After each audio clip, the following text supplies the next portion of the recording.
Chasing a mammoth 223 to still stay alive in the series, Australia at the halfway mark is 105 for the loss of 3 wickets. Travis Head giving them a good start, and Glenn Maxwell continuing that. He's 27 not out of 13 balls, and they need a smidge under 12 and over in the back 10.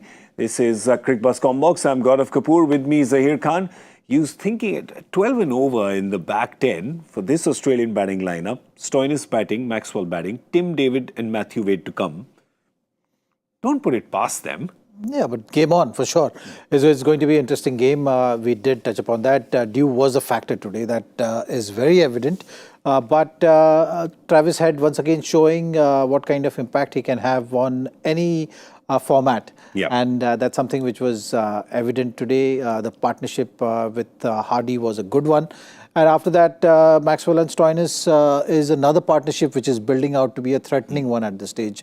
So Akshay's 3 overs and rest of the bowlers having 2 overs each is something which Surya has at his disposal. Yeah. We'll have to see how the conditions also play a part. But it's a nice setting to be a good finish for this game for sure. Yeah, there's obviously a very good power play for Australia. In the power play, they were much ahead. India didn't have a good power play, just 43, but it was 67 for Australia. So they are a clear 25 runs ahead. Even at the halfway stage, India was 80.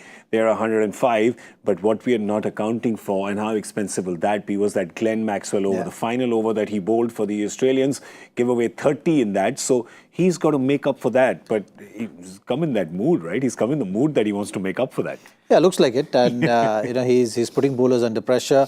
Stoinis has taken his time, but partnership together is looking a threatening one. So if they bat for another, say, 4 overs, it's going to put a further pressure on this bowling lineup for sure.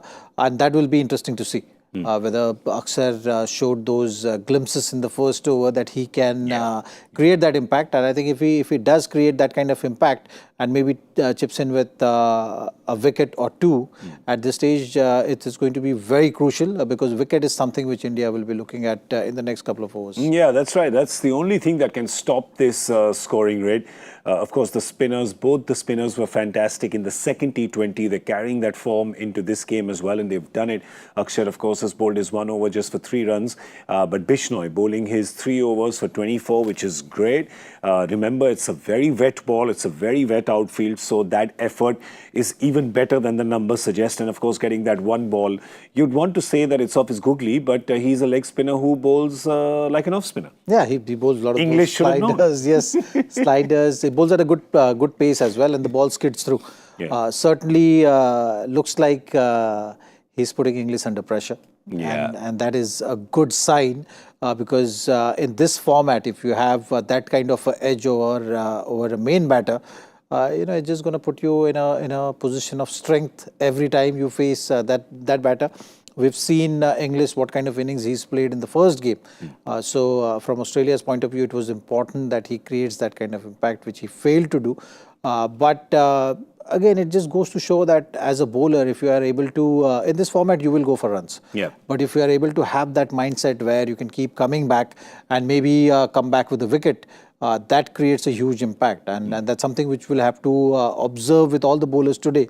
Because today's game, crucial one, you can finish the series here, win it 3-0. Everything is at stake. So this pressure will be a good one looking at the big World Cup coming 6-8 months down the line. That's right. So yeah, you want to see all these, you want to check all these boxes, see who is ready, who is absorbing pressure well. Fair enough. Of course, Surya will have to turn to somebody. Remember, he has only 5 bowlers. If he turns to Tilak or not, that's to be seen. But if you want to bring back somebody, you want that breakthrough, you know you need to break this partnership because it is starting to look good, right? This partnership now, 42 of 27 already at the halfway stage, and now Stoinis is getting going as well. You know you need to break this partnership. In the last game, it was Ravi Bishnoi who did that. In this game, who you're looking at? Would you, if you were Surya, would you bowl Arshdeep for another over right now? Maybe bring him back, or you want to save his for the back? I think he will save his overs for sure. Okay. He will save his overs for the for the back four, back five, that's something which will be on his mind. Maybe split Bishnoi right now. If you get a wicket, if some other bowler is getting a wicket, and I'm looking at Aksar to be that bowler who is making the play, then the next batter, Tim David, comes in. And we've seen in initial phases, Bishnoi will always have that chance of picking his wicket. Yeah. So I think we'll have to see how Surya sees the game from here. But if I was there right now on the field, I would maybe hold Bishnoi's 1 over for that 14th or 15th over, just to create that wicket-taking opportunity there, continue with Aksar, and bring one of the fast bowlers back right now. Okay, well, of course, the pace bowlers are bowling slower balls. I think both the wickets came to the pacers on off-cutters, so Australia is having trouble with the ball that's coming in, right? I think that's what I'm reading now. Come on. Let's telegraph it to the bowlers. I liked how Avesh bowled to Travis Head. Yeah. How he got his wicket was something, a nice proactive plan, because he was giving himself a lot of room. And by doing that, he was creating that onside or leg side position where if you attack it, if you go offside off, then it's always going to be open area for Travis Head. That's how he's setting himself up. So it was nice to see how Avesh approached that and resulted in wicket. Correct. Chased him and got that wicket. Well, it's Avesh now who's going to come into bowl the 12th over. It's quite interesting because Australia is good enough to get 12 per over at the back end of this. Can they chase it? If they don't, then India takes the series home 3-0. So you know that Australia is going to be very motivated to get this done. That's all we have time for you on the Comm Box. So we're going to scoot out of here. Someone's trying to break into our studio, man. Who's that? Someone's trying to... Let me go check. I also do the security job over here. So I'm going to go. I'll see you. Bye. Got away.